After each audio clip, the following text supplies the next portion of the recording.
Pemirsa, sebuah ledakan terjadi di Rumah Sakit Semen Padang, Sumatera Barat. Diduga sumber ledakan terjadi di salah satu lantai rumah sakit. Dalam video yang beredar di sosial media, ledakan membuat panik. Sejumlah orang berbondong-bondong berlarian berusaha menyelamatkan diri dengan keluar dari dalam Rumah Sakit Semen Padang, Sumatera Barat pada Selasa sore. Akibat kerasnya ledakan, sejumlah kaca jendela hancur, bahkan atap rumah sakit ambruk. Diduga ledakan terjadi di lantai 1 dan 2 rumah sakit. Sementara sejumlah pasien sudah dievakuasi keluar rumah sakit. Tidak ada korban jiwa dalam peristiwa ini, namun sejumlah orang dilaporkan terluka.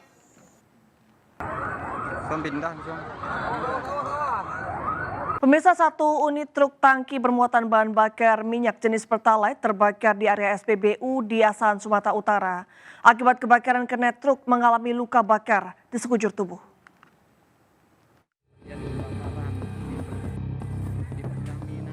Inilah detik-detik satu unit truk tangki Pertamina terbakar di area SPBU Aik Songsongan, Asahan, Sumatera Utara pada Selasa sore. Api berkobar hebat dengan kepulan asap tinggi membuat petugas SPBU panik.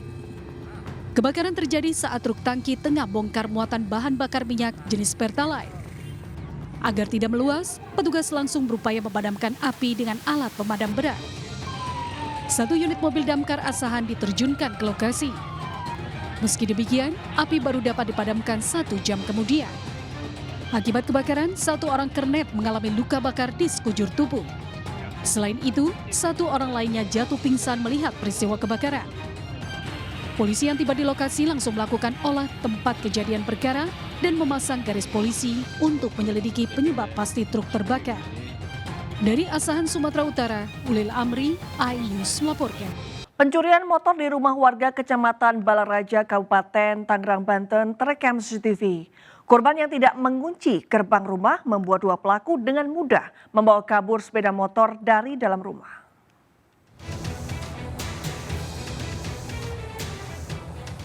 Dari rekaman kamera pengawas terlihat satu dari dua pelaku curanmor memantau situasi rumah korban di Kecamatan Balaraja, Kabupaten Tangerang, Banten.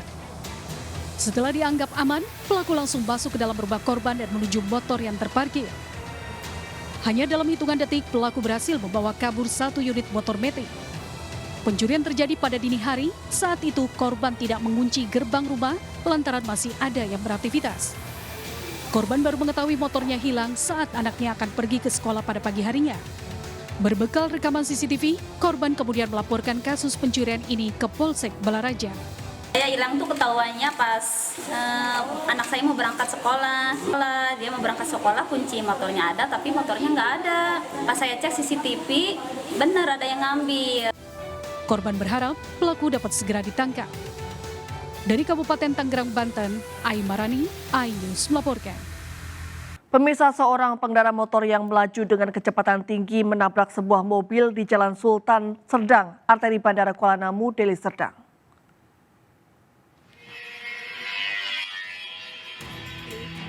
Dua orang pengendara sepeda motor terekam kamera terlibat kebut-kebutan di Jalan Sultan Serdang, arteri Bandara Kuala Namu, Deli Serdang, Sumatera Utara.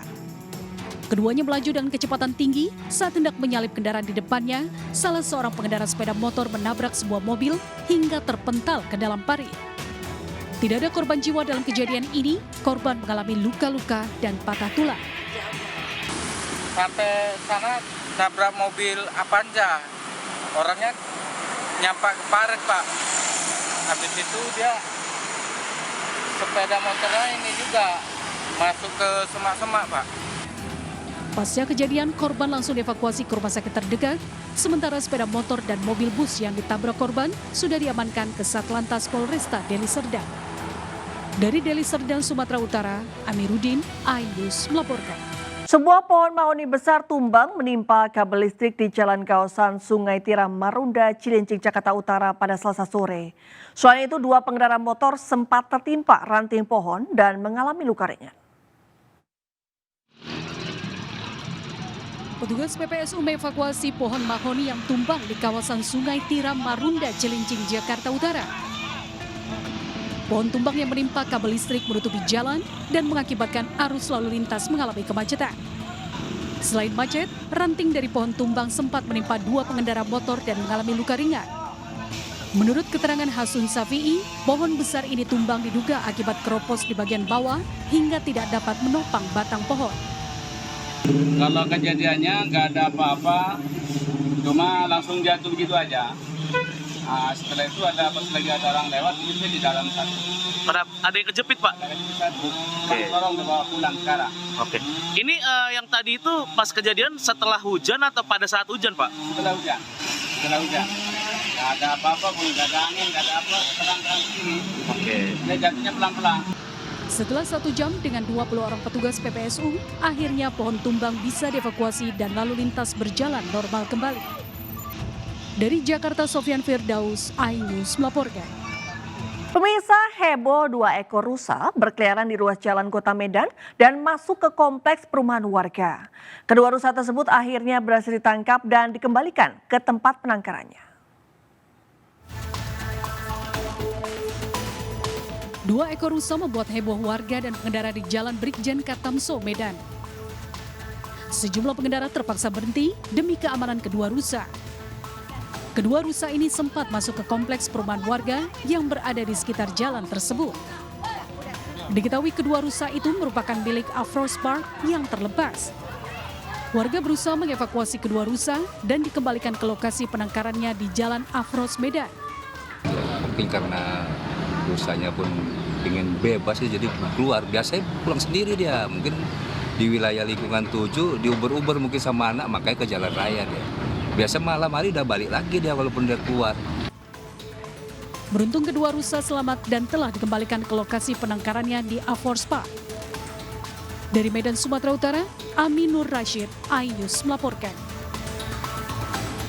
Penghuni rumah di Palangkaraya, Kalimantan Tengah dikejutkan dengan keberadaan seekor ular piton di bawah atap kanopi rumah warga. Sementara itu di Kota Makassar, Sulawesi Selatan, warga dibuat heboh dengan kemunculan seekor ular yang bersembunyi di mesin cuci. Tim rescue damkar mengevakuasi seekor ular piton yang berada di bawah atap kanopi rumah warga di Jalan Kiobos 9 Gang Intan, Kelurahan Menteng, Palangkaraya, Kalimantan Tengah. Piton atau sanca kembang ini berusaha melawan dengan melilitkan tubuhnya pada alat penjepit saat akan dievakuasi petugas. Bahkan ular tiba-tiba menyerang tangan petugas. Beruntung kaos tangan anti gigitan sehingga aman dari patukan ular. Piton dengan panjang 1,2 meter pertama kali diketahui penghuni rumah yang mengira benda itu adalah kayu. Penghuni rumah pun langsung menghubungi tim rescue damkar untuk meminta bantuan evakuasi. Sementara itu di Kota Makassar, Sulawesi Selatan, tim Animal Rescue Damkar mengevakuasi seekor piton dari rumah warga di Jalan Andi Pangeran Petarani, Kelurahan Buakana. Proses evakuasi berlangsung dramatis lantaran ular bersembunyi di bawah mesin cuci sehingga mesin cuci harus dibalikan. Piton berhasil ditangkap meski terus agresif dan berusaha menggigit tangan petugas. Hewan melata ini diduga berasal dari semak-semak yang berada di sekitar rumah warga. Apalagi di musim hujan ini, ular sering muncul untuk mencari tempat yang lembab dan mencari mangsa. Usai dievakuasi, ular akan dilepas liarkan kembali ke habitatnya. Tim Liputan iNews melaporkan.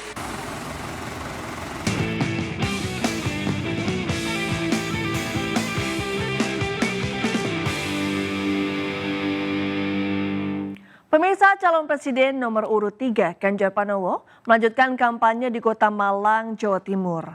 Di acara hajatan rakyat, para pendukung Ganjar 1000 banteng tidak bubar meskipun diguyur hujan deras. Dalam kampanyenya, Ganjar Pranowo memberikan contoh pencoblosan kertas suara untuk pemilu 14 Februari mendatang.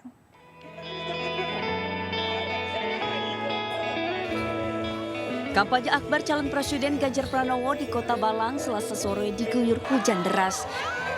Di acara hajatan rakyat, para pendukung Ganjar 1000 banteng tidak bubar meskipun diguyur hujan deras.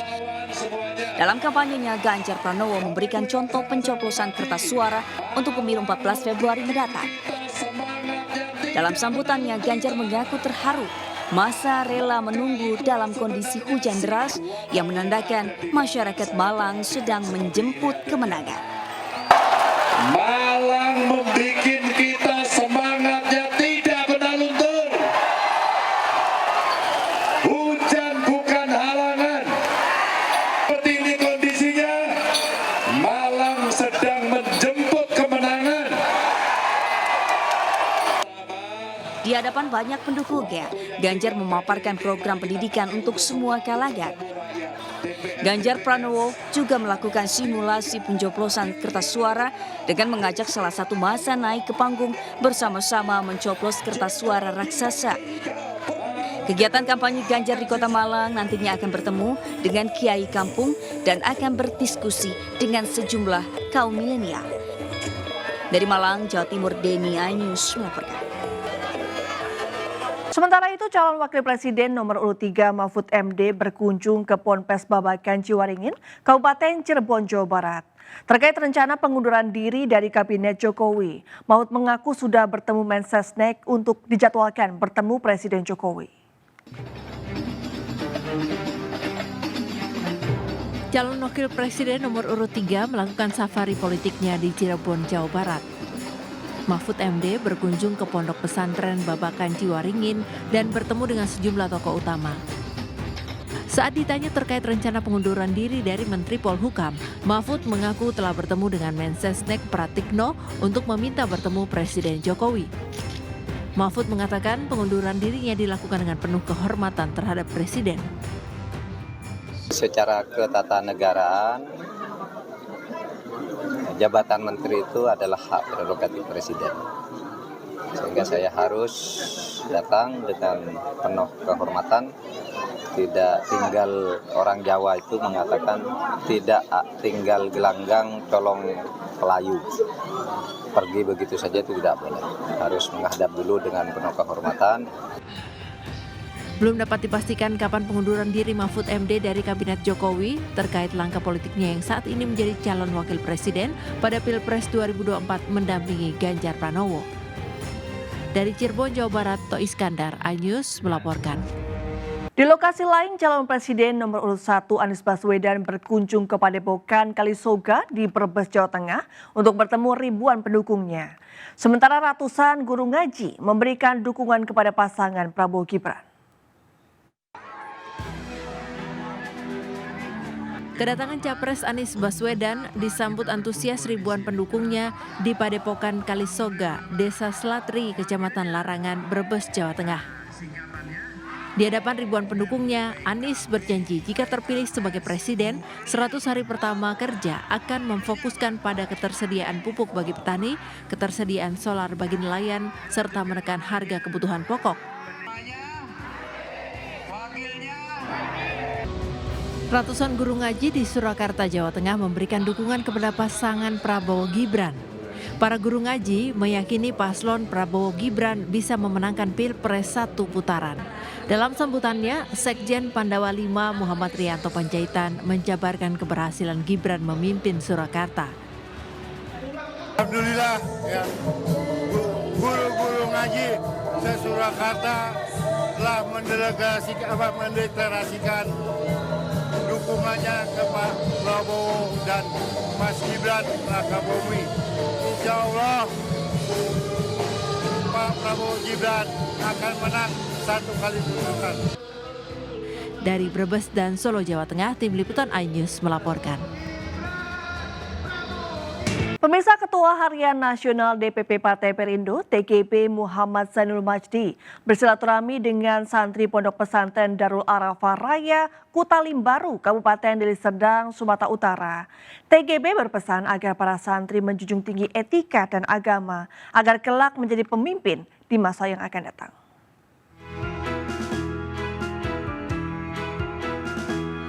Ratusan santri Pondok Pesantren Darul Arafah Raya menjambut kedatangan Ketua Harian Nasional DPP Partai Perindo TGB Muhammad Zainul Majdi. Dalam kunjungannya kali ini, TGB memberikan tausiah dan mengajak para santri agar terus menuntut ilmu dan beramal soleh.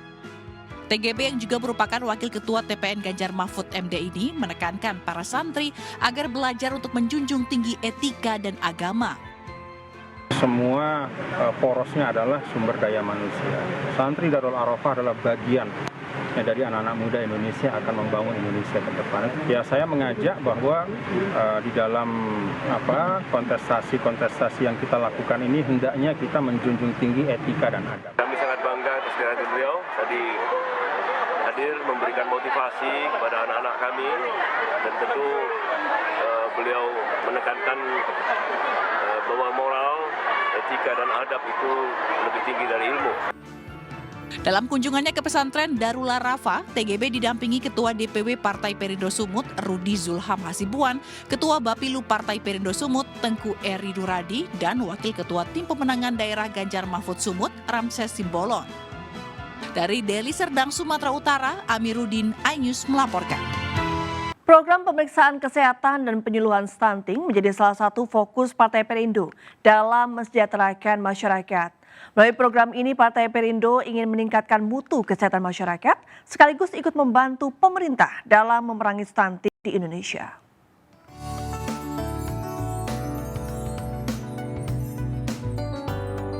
Caleg DPR RI Dapil Jawa Timur 1 Partai Perindo Angela Tanusudibyo memantau langsung kegiatan pemeriksaan kesehatan gratis dan penyuluhan stunting di Jalan Teratai, Kecamatan Tambak Sari, Surabaya. Selain menjadi ajang penyampaian visi misi, kegiatan ini menjadi bukti dan komitmen Partai Perindo yang fokus terhadap permasalahan kesehatan masyarakat serta pencegahan stunting. Kesehatan berkala ini sangat penting sekali karena ini adalah bagian dari pencegahan sebetulnya. Kita mengetahui apa yang kurang kurang sehat dalam diri kita sehingga bisa dideteksi lebih dini. Jadi tidak nunggu parah dulu. Nah, ini adalah salah satu program dari Partai Perindo bekerja sama dengan MNC Peduli, dan saya harap ini bisa terus dirasakan oleh seluruh masyarakat. Masalah kesehatan ini saya kira lebih penting, makanya saya harapkan untuk Partai Perindo ini masalah kesehatan lebih ditingkatkan lagi, cara pemeriksaan, sering ada obat-obatan gratis. Tak ketinggalan dalam kegiatan ini Angela Tanusudibyo yang juga Wakil Ketua Umum Partai Perindo bidang ekonomi digital dan kreatif ini juga memberikan edukasi kepada masyarakat mengenai tata cara pencoblosan surat suara di pemilu 2024, sekaligus mensosialisasikan visi misi Capres-Cawapres nomor urut 3 Ganjar Mahfud. Dari Surabaya, Jawa Timur, Yuda Prawira, iNews melaporkan. Pemirsa, juru bicara Capres-Cawapres nomor urut 3 Ganjar Pranowo Mahfud MD, Aiman Wicaksono, mendatangi Kompolnas. Kedatangan Aiman didampingi tim kuasa hukum untuk melaporkan kasus penyitaan telepon genggam milik Aiman yang dilakukan penyidik Polda Metro Jaya.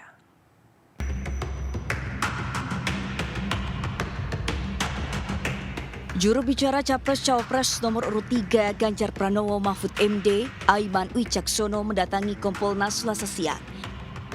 Kedatangan Aiman didampingi tim kuasa hukum untuk melaporkan kasus penyitaan telepon genggam milik Aiman yang dilakukan penyidik Polda Metro Jaya. Aiman menegaskan pernyataannya terkait dugaan oknum aparat tidak netral di pemilu disampaikannya saat masih menjadi jurnalis aktif.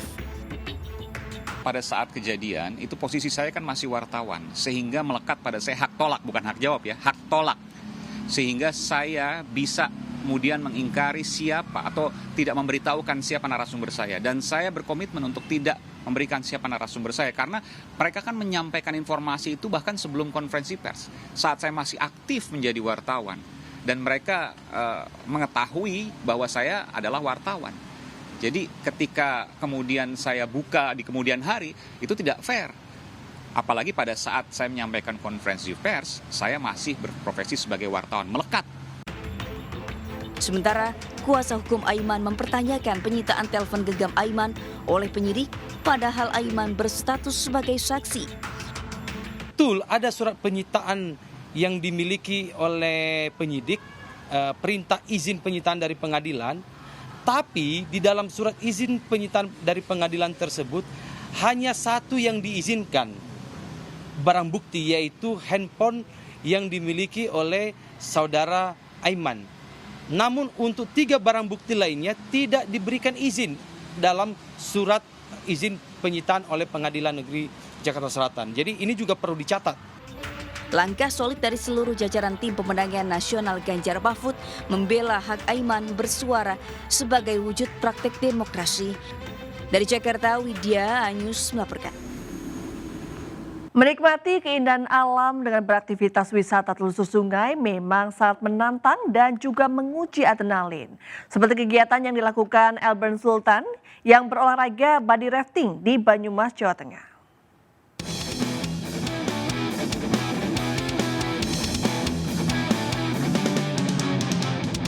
Dan Redikers, sekarang gue udah berada di Sungai Pelus, Kabupaten Banyumas. Lo bisa lihat sendiri pemandangan di sini, di Sungai Pelus. Dan gue mau ngapain? Pokoknya kita bakalan seru-seruan. Halo Mas, wih apa kabar? Baik, baik. Baik, ini lagi persiapan nih? Persiapan. Ya udah kalau gitu, pas banget ini gue udah nyampe, langsung kita siap-siap aja. Seperti biasa Redikers, kita harus selalu mengutamakan keselamatan. Safety first. Udah Redikers, sekarang kita langsung aja buat stretching, terus kita langsung main, ya kan?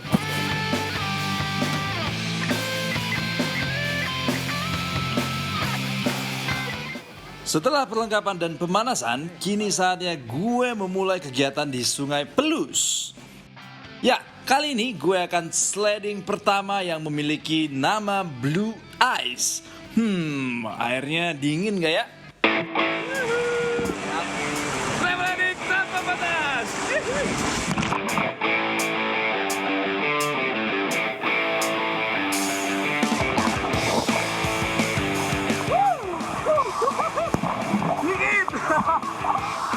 Tapi airnya sumpah jernih banget.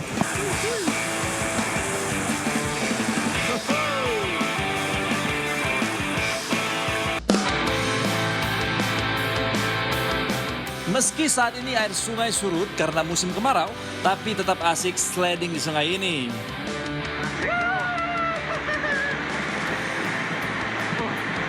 Oke, aman. Wow, sepertinya body rafting kali ini seru banget. Untuk pasti lebih seru, sekarang gue mau coba kepala gue duluan yang meluncur di slide yang panjang. Saya mau coba kebalik juga, boleh Mas? Kebalik juga.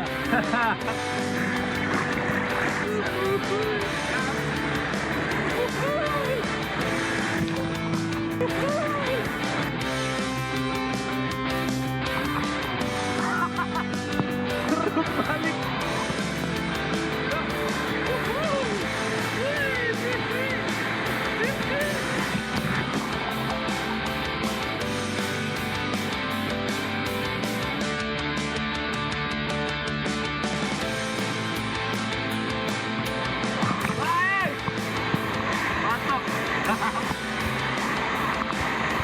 Jadi, starting urusan lumayan. Ini ketinggiannya 3 meteran. Setelah di bawah, set. Langsung nyampe ke sini, langsung jebur. Untuk menyempurnakan permainan air, gue bersama rekan-rekan yang lain akan cliff jump. Ayo, sikat.